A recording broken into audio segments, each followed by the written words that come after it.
तीन तिगाड़ा काम बिगाड़ा। तीन बहुओं के रवैये से सासू माँ बहुत परेशान थी। दरअसल बात ये थी कि तीनों बहुओं में किसी बात को लेकर अनबन हो गई थी। तब से ही तीनों एक दूसरे से मुंह फुलाए रहती थी। ना कोई सीधे मुंह किसी से बात करती, ना किसी का कहना मानती। पड़ोसी भी इस बात को जानते थे और जाने कैसे कैसे बातें भी करते। इसीलिए सासू माँ ने तीनों बहुओं को तुरंत अपने कमरे में बुलाया। मैं कई दिनों से देख रही हूँ, तुम तीनों अलग अलग सारे काम कर रही हो। ये सब नहीं चलेगा, तीनों को मिलकर ही काम करना पड़ेगा। सास की बात सुनकर एकदम से बड़ी बहू बोल उठती है। नहीं मम्मी जी, मैं इन दोनों के साथ कुछ नहीं कर सकती। मैं इस घर की बड़ी बहू हूँ, फिर भी ये मेरा कहना बिल्कुल भी नहीं मानती। अरे जेठानी जी, जानबूझकर मुझे डबल काम करवाती है आप, और छोटी मुझसे टेढ़े मुंह ही बात करती है। इन दोनों के बीच हमेशा सैंडविच बन जाती है मेरी, और मैं हमेशा आलू की तरह बीच में मसली जाती हूँ।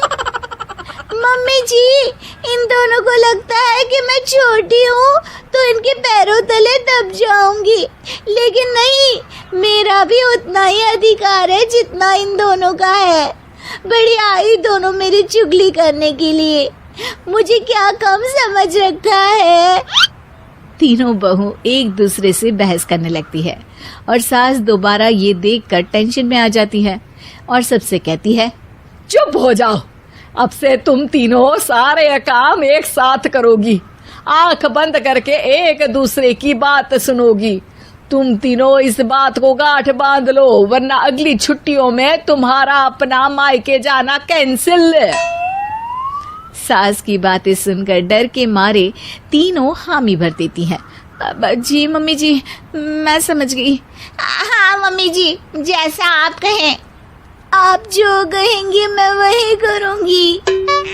तीनों बहू सास की बात को गांठ बांध लेती है और वादा करती है कि अब से सारे काम वो तीनों एक साथ मिलकर ही करेंगी। ये सब देखकर सास खुश हो जाती है और वहां से चली जाती है। नीचे जाकर वो देखती है कि घर में शर्मा जी आए हुए होते हैं। सास जोर से आवाज लगाकर कहती है, अरे बहू, जरा चाय बनाकर तो लाना, शर्मा जी आए हैं। सास की बात सुनकर तीनों बहू तुरंत किचन की ओर भागती है और चाय बनाना शुरू कर देती है। मुझे तो एकदम मसाले वाली कड़क चाय पसंद है, तो हम शर्मा जी के लिए मसाले वाली चाय ही बनाएंगे। अरे नहीं दीदी, गर्मी के मौसम में मसाला चाय कौन पीता है? मैं तो शर्मा जी के लिए इलायची वाली चाय ही बनाऊंगी। ये कैसी बात कर रही हैं आप दोनों? मेरी मम्मी ने सिखाया है कि मेहमान को ज्यादा दूध और शक्कर वाली चाय देनी चाहिए, वरना वो घर वालों को कंजूस समझते हैं। तो मैं तो शर्मा जी को ऐसी ही चाय दूंगी। तीनों बहुएं अपने अपने तरीके से चाय में शक्कर, मसाला, पत्ती सब डाल देती है। उबलने के बाद तीनों मिलकर चाय बाहर लेकर जाती है और शर्मा जी और सासू माँ को देती हैं। चाय पीने के बाद शर्मा जी सासू माँ को देखकर शर्मा जाते हैं और शर्मिंदा महसूस करते हैं कि आखिर उन्होंने चाय पीने के लिए हामी क्यों भरी। सासू माँ भी चाय पीना शुरू करती है और कहती हैं, अरे बहू, ये कैसी चाय बनाई है? चाय है या मीठे दूध की बासुंदी? हाँ, चाय अच्छी नहीं लगी क्या? कोई बात नहीं, हम पराठा बनाकर लाते हैं। चलो चलो अंदर। हाँ चलो। हाँ, आती हूँ मैं भी। नहीं, मेरा पेट चाय ने ही चौपट कर दिया, वही काफी है। पराठे से पोपट नहीं करवाना, मैं तो चलता हूँ। शर्मा जी चुपचाप पतली गली से निकल जाते हैं। अगले दिन सास बहुओं से कहती है, अरे बहू, जाओ जाके ऊपर के गेस्ट हाउस की सफाई कर दो।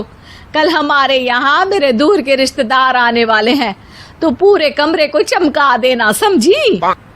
तीनों बहू सास की बात को मानकर ऊपर सफाई करने चली जाती हैं और तीनों कमरे की सफाई चालू कर देती है।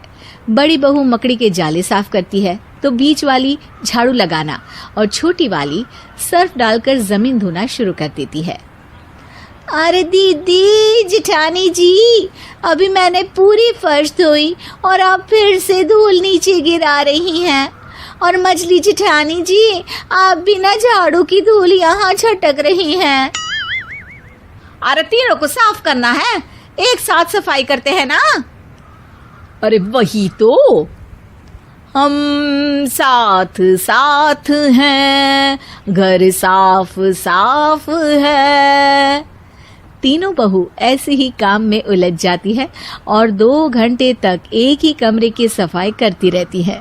बहुत देर से अपनी बहुओं को ना देखने के कारण सास ऊपर कमरे में उन्हें देखने जाती है, लेकिन कमरे में घुसती ही वो गीली फर्श पर फिसलने के कारण नीचे गिर जाती है। ओरी मोरी मैया, हड्डी मरोड़ के रख दी। आए मेरी तो कमर ही टूट गई रे। तीनों बहुएं सास को उठाती हैं और बिस्तर पर सुला देती है। अरे मेरे हाथ पैर दर्द कर रहे हैं, दबा दो, आराम मिलेगा। हाँ जी माँ जी। अरे जी माँ जी माँ जी। और तीनों बहुएं एक साथ सास के हाथ को दबाना शुरू कर देती हैं। माँ की तो चीख ही निकल जाती है और नतीजा ये होता है कि सास के बचे हुए शरीर में भी दर्द उठ जाता है। हाय राम, ये क्या कर दिया तुम तीनों ने। अरे मेरी तो किस्मत ही फूटी है कि तुम जैसी बहुएं मुझे मिली। हे भगवान, पूरे शरीर में दर्द बढ़ गया है। अब तो पता नहीं कि चल भी पाऊंगी या नहीं। माफ करो, मुझे गलती हो गई मुझसे कि तुम तीनों को एक साथ काम करने के लिए बोला। सोचा था तीनों मिलके अच्छे से काम करेगी, लेकिन बड़े बुजुर्ग सही कहते थे कि 3 तिगाड़ा काम बिगाड़ा। तुम लोगों ने ये बात ना आज साबित करके दिखा दी। तुम तीनों को तो समझाना यानी मानो भैंस के आगे बीन बजाना है। तुम्हें अकेले अकेले काम करना है ना, तो अब से तुम अकेले ही अपना अपना काम करो। तीनों बहुएं वहां से जाने लगती है। अरे कहाँ जा